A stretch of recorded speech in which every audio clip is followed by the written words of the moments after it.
Yo, yo, yo, yo! What's up sa inyong mga tikoy? Nandito na ang Sandat Vlog! Woo!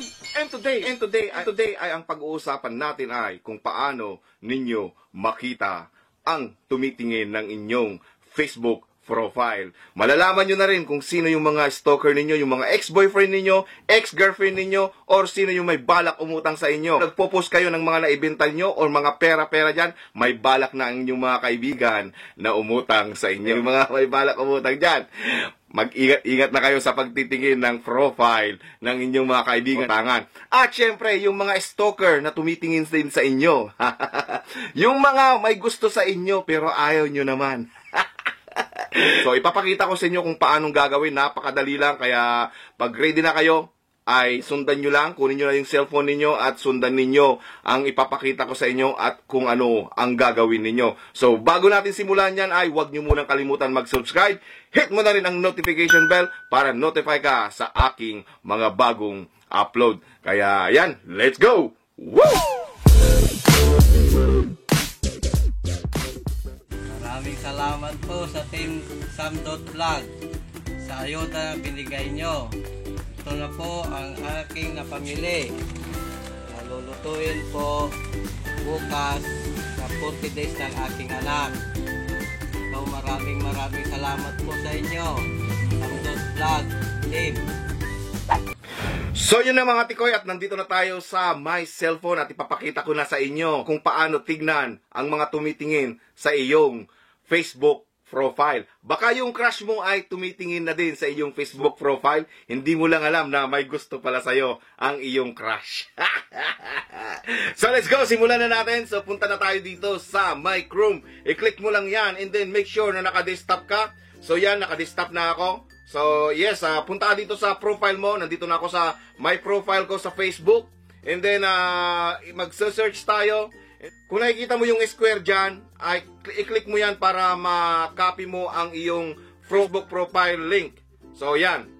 So i-click mo lang yan para yun, na-copy niya, URL copies. O yung view, and then dash, and then source. Yan ang ilagay mo.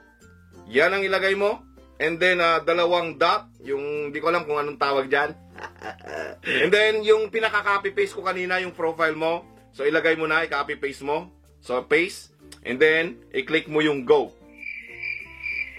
Yan na. Ayan o. Kung nakikita nyo to, yung mga maraming code dyan, maraming code. Wala akong alam dyan sa maraming code dahil hindi naman ako mga computer genius. So mga pang genius lang yan, pang matalino, pang smart. Alam mo, yung mga pang-hacker, yung mga hacker dyan, shout out sa inyo. Ito na yung ano. And then, hahanapin natin yung magkakasunod na number. So, hanapin natin yung magkakasunod number dahil yun ang mga makikita natin kung sino yung mga tumitingin sa iyong mga Facebook profile. So, napakarami yun. So, tignan natin yun. Hanapin natin. Ayan. Magtyaga ka lang mag-scroll down. So, yan o. Yung, kung nakikita nyo yung magkakasunod na number yan, yung, kung nakikita nyo yung mga code na yan, nakikita nyo yung mga code na yan yung mga tumitingin sa profile ninyo. So, titignan natin yung last na tumingin sa Facebook profile ko. Sino kaya to? Tingnan natin yan, ang pinakauna sa akin.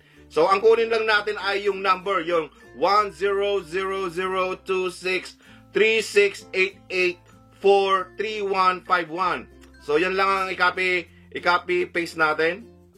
Yan, yan. So, yan, ganyan lang. Yan yung i-copy natin. So, i-copy mo. And mag-open ka na naman ng isang tab.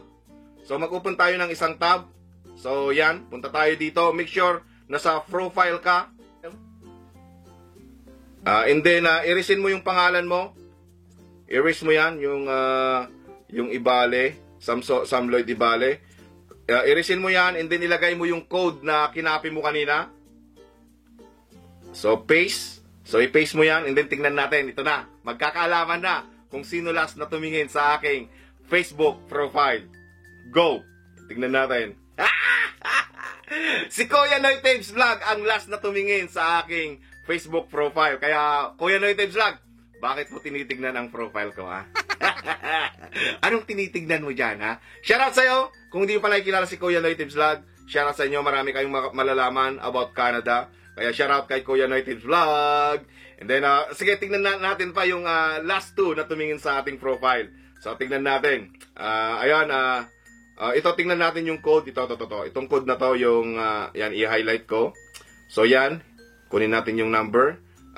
Copy natin. And then, punta tayo dito sa kabila. And then, balik tayo sa profile ko. So, balik tayo sa profile ko. Nakikita nyo naman yung pangalan ko na yan. And then, i-resend natin yung pangalan ko. Yan, i-resend.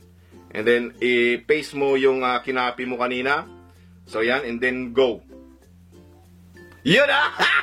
Ang tumingin din sa Facebook profile ko ay si kapatid Rosemary Villamor Jeronimo. Ayan. Shoutout sa'yo. Ayan, kung di pa kayo nakapag-subscribe sa Rose and Mafe, subscribe nyo na. So, mga Facebook, mga YouTuber ang mga tumitingin sa aking Facebook profile. Kaya shoutout sa inyong lahat. Yun, napakadali lang. So, punta lang kayo dito. Kung nakikita nyo yung mga code yan, kung makita nyo yung mga code yan, napakaraming code. Yan ang mga tumitingin sa iyong mga Facebook profile. Yung magkakalaman na, baka nandyan din yung mga tumitingin nga, yung may balak umutang, or yung mga stalker na gusto, yung crush mo, na hindi mo alam, crush ka din pala. Dito mo na malalaman kung tinitignan niya ang iyong Facebook profile. Yan, napakadali lang, di ba? At sana ay nag-gets ninyo. At saka yung may mga balak umutang dyan, booking ka na ngayon dahil nakikita niya na ang pag-uutangan mo kung may balak kang umutang. At ngayon ay magsha-shoutout naman tayo sa mga malulupit na members at malulupit na subscriber natin. Kaya, come on, let's go! Shoutout time! Woo!